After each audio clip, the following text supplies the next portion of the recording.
got Dublin's hottest with Wexford's finest import. We're away from Dublin. We are out in London with the man himself, Lil Skag. How are you feeling today, bro? I'm not too bad. Thank you very much. How are you? I'm good, bro. Thank you so much. Thank you for having me, G. Originally, you grew up on a farm. How did people from your area initially react to you when you got into music? It was actually a chill reaction, but like I had worked it up a lot more in my head before. Yeah. Like, what the fuck is everyone gonna think about this shit, you know? Once it happened, it was like nothing but support, really. I mean, Yeah. maybe behind my back they'd been like, what the fuck? Yeah, of course, yeah. The idea of people judging your music before you put it out hold you back a bit, or was it just like put it out and just say fuck it? At first, I was like not dropping a lot of music, and like I was like casually writing for maybe a year or that. Yeah. And then I released that first song, and like people kind of fucked with it, so I was like, that gave me the confidence to keep going, you know? Yes, man, that's good, that's good. What led you to adopting the genre and the flow that you use in your music? Because it's not very Irish, of course. That's just like from all of the rap music I've listened to since I'm 16. I only really got into listening to rap music at like 15. I think I watched the Biggie Smalls movie, and that just changed my life. I think I was like, damn, what the fuck is this? Yeah, and who would have been your favorite rappers growing up when you first got into hip hop? Back then, it was just strictly 100% Biggie, and then that would have led me into like Tupac and stuff, which I didn't fuck with as much, and then like Snoop Dogg and Dr. Dre. Yeah. So you were kind of more on the old school style. Yeah, for sure. But then that slowly went to a lot of grime, like UK grime. Yeah. I was into Skeptic. Bro, Skeptic, crazy. Even JME, bro, it's mad. JME's better, I reckon. Really? Yeah. Controversial, bro. He was the first. I seen him at EP as well when I was just like a young lad. I was like 18. Yeah. And like that was fucking lit. Yeah, Jamie's fire, bro. Jamie's lit, man. So for me, your music is very tongue-in-cheek. It's fun music. Is that the direction you always want to stay in, or is that just for the moment? No, I would love to like branch into like more deeper and like more emotional, and just like talking about like introspective shit and all. You know? But no, like I'm also like that's just the favorite. What I'm doing right now, that's the kind of music I want to listen to. And like I want to get a laugh out of music when I'm listening to it as well. Yeah. And I think my improvised that it makes me fucking laugh anyway. Yeah, no, 100 it does. And you mentioned that it was your parents and your dad especially that kind of gave you those quick one-liners, those quick humor styles into music. Where else do you draw inspiration for in terms of comedy to add into your music? I think it's primarily that, and it's just like myself and just the interactions I have with friends, and just I'd be seeing shit. I guess I just see things in a stupid, silly way sometimes. I hear you, man. You're a whimsical guy, man. Come on now. You did a show with Pellador back last year. How did that go, and how was the experience working with such a big brand in Ireland? Yeah, that was my first ever like legit gig. The only other gig I did before that was like one organised by some friends, so it was just like friends, and that was a great way to start off.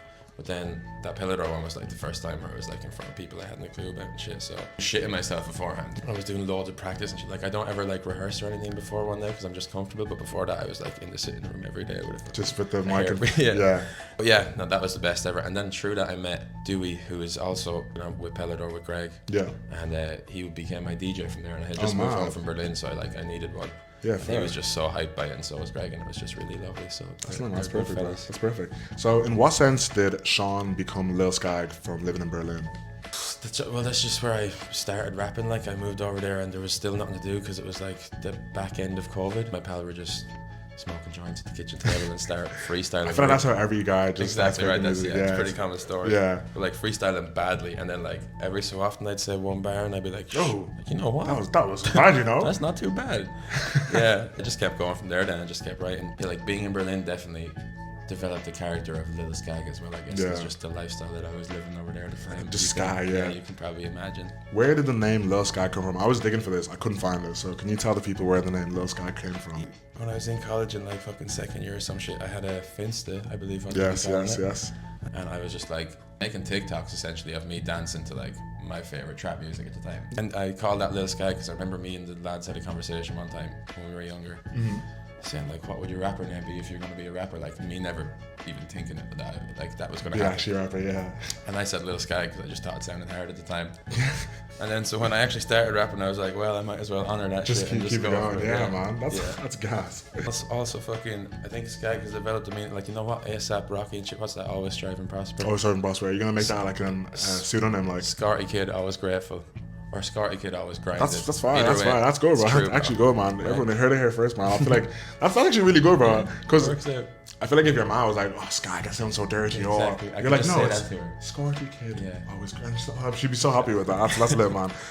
You use a lot of Michigan/Detroit style beats in your rap. How did you fall into that style of music? Because that's really niche. So like, when you think about it. But when I started, like I had nothing and I knew no one in music. So I was just on BeatStars and YouTube flicking through shit, and like whatever I would catch a vibe to, like I'd spending more time on fucking BeatStars than I was actually rapping, you know? Yeah. Because I need a beat first to try to go writing on it. Of course. Also, I find what kind of music I'm listening to at the time is like dependent on what I'm going for. Because I could hear a beat like a Babytron beat, like shit, and I'm like, oh fuck, I fuck with that right now. And then I'll just start rapping on those beats and see what the fuck happens. But then next week I could be listening to Uzi and I'm going all like melodic and shit. Yeah, man. Let me ask you, do you have any tattoos, bro? I do have some tattoos. Would you ever get a gorilla tattoo? I feel like you a gorilla tattoo on your chest would suit you. Nah, I don't know about that. Do you reckon it would suit me? I feel like you had one before, or you ever. Oh motherfucker! Yeah, what the fuck? That's crazy. Yeah. I gotta go through a big cleanup of all my past social media. People like me be searching, bro. I've been sitting there scrolling, bro. I'm telling you. I'm gonna say it now. I don't condone that. No, of course. Don't worry. That's why I said it's gonna be a little bit, you know. So you've worked with a lot of Irish rappers in the scene, like Courtesy, Kareem. Is there anyone in particular you would love to work with from Ireland at the moment? Not off the top of my head, but like I just want to keep collaborating with more and more people. There's a young fella, I don't know where he's from. Oh my god, is this your man? Your kid? Yes, he's fired though. Unbelievable. He's so lit, incredible. Man. He's I only heard so it 2 lit. days ago. I was like, what the fuck? Like to have music like that coming out of Ireland is just fucking. Bro, lit. and the beat is hard. The lyrics are like, he sounds Irish as fuck. Yeah. The lyrics. Like, do you prefer the summertime or the wintertime? Summertime, 100%. What's your favorite brands to wear? It's got to be Pellador. If you weren't rapping, what would you be doing? Fuck knows, but it'd be shit. I've tried lots of different jobs and shit in my life, and all of them, I'm just not able for it. So the rap's gotta work. And what is something that your listeners and maybe some of your friends would be surprised to know about you? A fun fact about me. Yeah. Actually, you know what? A lot of people meet me these days, and they have zero idea about my athletic prowess, bro. Oh yeah? Yeah, I was a Wexford under-21 county footballer. A bit of a flex. Culture girls that watch this are gonna be going wild. I'm gonna have all the jersey pullers after. Who is your favorite artist of all time? Playboy Cardi. In 5 years' time, what would you have wanted to accomplish in music?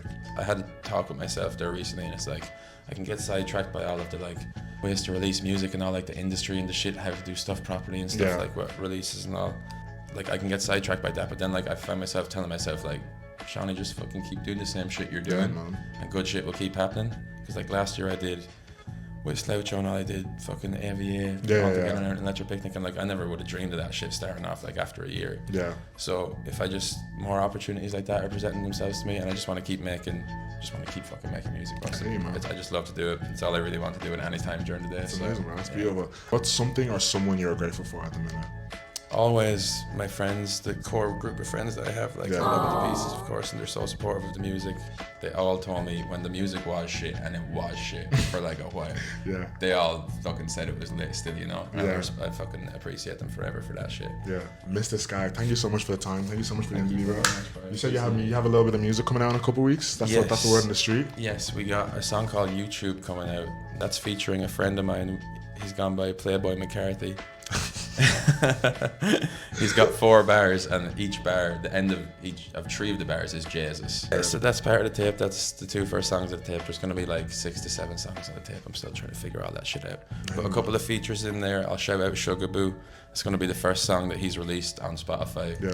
He's normally just like a WhatsApp rapper. He sends them all around. Have you heard of Sugar Boo? Not even. Wait till you hear him. I'll talk bro, you're gonna fucking, it's lit. I'm excited, man. I'm excited. Like, type Shite. This name of the mixtape is Type Shite. So everyone pre-save Type Shite, please. I beg. That's so funny. And then after that, I'm recording another one over here with a good friend of mine now, Owen, in the studio. And that will hopefully be out in the summer. So lots of music planned. That's good, bro, man. Thank you so much for the time. Everyone's tapping to those guys. My favorite track, Habitually and Skoda. Skoda is always going to be my list. Special place in my heart. Yeah, thank you so much for watching, guys. It's been Dublin's coldest, Wexford's finest import. Thank you very much, Thank you so much, man. Love, God man. bless. Take it easy, man. Giving me reasons to